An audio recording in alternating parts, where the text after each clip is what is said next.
Do you find yourself trapped in a cycle of abuse, but you're not sure how to break free?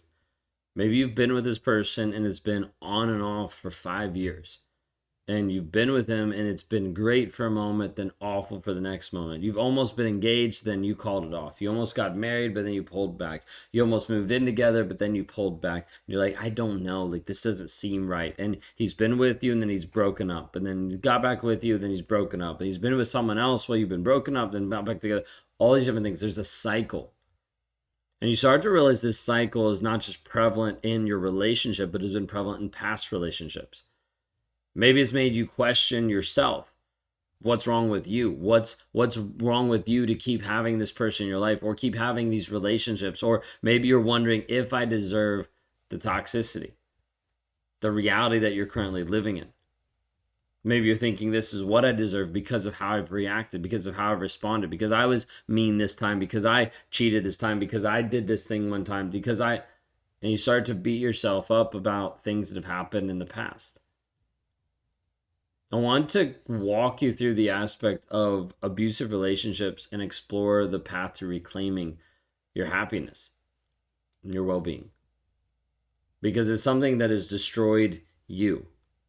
Not to the place that you no longer exist, but to the place where you feel like the possibility of being happy is unreal. Where you feel like getting to a place of peace and freedom doesn't even seem possible. I want to walk you through that today. If you guys are new here, my name is Ben Taylor. I'm a self-aware narcissist on this channel to provide awareness about narcissistic abuse. I'm the founder of Raw Motivations and your guide in the 45-day clarity challenge that's built to be able to help you break out of the trauma bond, get rid of the rumination, eradicate the triggers that are in your life to help you move forward in a healthy and a positive way. The thing that we try to help people is to rewire the mindset so that you can actually break out of the cycle of abuse that you're in. If you're interested in knowing more about that and hearing from other people that have gone through that, go to claritychallenge.net today. When we talk through this aspect of being in abuse and being in the cycle of abuse, the first thing we have to do is deal with the dissonance. Deal with the conflicting thoughts and the ideas and to face that head on.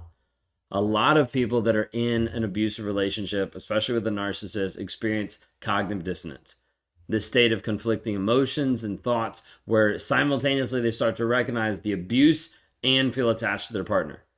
Of like, I love this person, but I know they're toxic. Like, I know this person is bad for me, but I still want to be with them. I know he says he loves me, but he's still abusive. And oftentimes our mind will want to justify and minimize the abuse that's happening so that it doesn't have to deal with it. So it doesn't have to face how hard it's actually been. It doesn't have to face the thing that's actually damaged. You might already be predisposed to this because of the relationship you were in before. You might already be predisposed to this because of the upbringing you had, the parents that you had, and of how they affected you in an abusive way that just prepped you to be open to how this abuse seems with the next person. Like this conflict of cognitive dissonance will get you to a place of not just unhappiness, but ultimately confusion about your reality of what's actually true. What do I actually believe? It puts you in a state where you feel absolutely crazy. You feel insane because you're like, I don't know what to be able to think. I don't know what to believe. I don't know what's real. And so oftentimes we'll come up with different stories to justify it to make yourself feel better.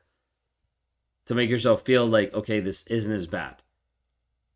You might be at the place where you feel miserable in the relationship you're in. You feel miserable in the emotional abusive marriage. But you're torn because he occasionally shows up in a kind way. Occasionally shows up giving you flowers, interacting with you, going on a good date, and you're like, well, maybe it's not that bad. And you start to doubt it. You start to think, oh, there was this good moment. It kind of justifies all the bad moments in between. And what it does is it starts to minimize it, and then ultimately it starts to normalize the abuse. You see, over a time, repeated instances of abuse lead to normalization. It leads to the place where it feels normal to you. This mistreatment seems to be regular. So much to a place that like you trying to understand and grasp the concept of a healthy relationship, you're like, I don't even know what that looks like. Like, it's like I'm talking to you in a foreign language. You're like, it doesn't make sense to me. I can't even picture that reality because I don't have a frame of reference for it. And as abuse continues to happen more and more, it gets normalized to the place where you get used to it and you start to rationalize the severity of it. I'm talking with people that I've talked to that casually are talking about their heads being put through walls because it was normal at that point. Because they'd already been beat, because they'd already been almost drowned. Like, this piece starts to become normal the more you put up with it. The more the toxicity slips in through the words, through the belittling talk, through the gaslighting, through the manipulation, it starts to become normal. It's not normal. But for you, it feels like that. Because we start to minimize the abuse, thinking that it's part of a normal relationship dynamic when it's not. So if anything, I just want you to first stop for a moment and understand, wait a second, the reality I'm currently in, I don't know what to believe, and I'm starting to believe that what's happening on a day-to-day basis is okay. What if that's not true? Just what if that's not true? What if the reality that you're in is actually one of the worst realities ever? Are you actually happy with that? Are you connected to that? Is that something that you really enjoy, that you like? I'm not saying this to be rude. I'm just saying hey, when you look at it, what are the facts about how you're showing up? Is this something that you like? Is this something that is working for you? Is this something that's not working for you? What does it actually look like? Now, I'm asking you to get really real with the facts, not how you feel, not your truth, not your opinion, not your perspective, but just the facts. Is this working for you? You see, you might have a place where you've become accustomed to how he's treated you. The constant criticism, the belittling comments, convincing you that it's just how the relationships are.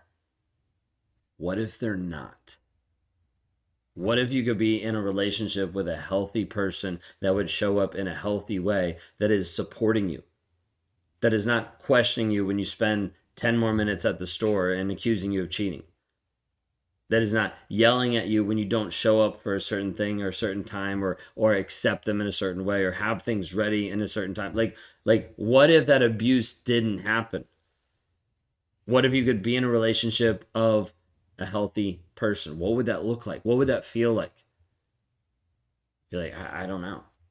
I get it. You might not have a frame of reference, and that's okay in the moment. I'm just asking you, what if? Because then we have a decision to be able to make, and that's, do you actually stay or do you go? When you start to realize and recognize the abuse that's happening, you have an opportunity to make a decision. Do I actually change this reality or do I not? And we bring in this fear of change that it gets very daunting and scary, because it involves you stepping out into the unknown. Stepping out of, I don't know if I can do this because I'll be alone. No one's going to want me. He says no one wants me. He says I'll never find someone. He says no one's going to be attracted to a single mom with kids. He said all these things, and it starts to make you think that this is the only reality that's there, and it's not. But you start to have a fear of being alone, of financial instability, of retaliation from him. And it keeps you trapped in a reality that's extremely unhappy. What if we could change that?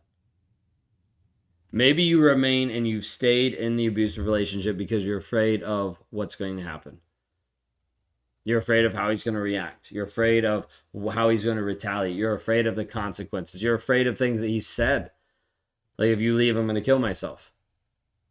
And as a result, it's emotional manipulation that keeps you stuck in the relationship. Oftentimes you will justify staying in a relationship because of the fear of not knowing what's on the other side. And I get it. It's scary, it's hard, it's daunting, it's frustrating, it's confusing. But what that does is it's on purpose to keep you stuck. That's what it is. It's him leveraging these items to keep you stuck for a long period of time. That is it. So how do we break the cycle?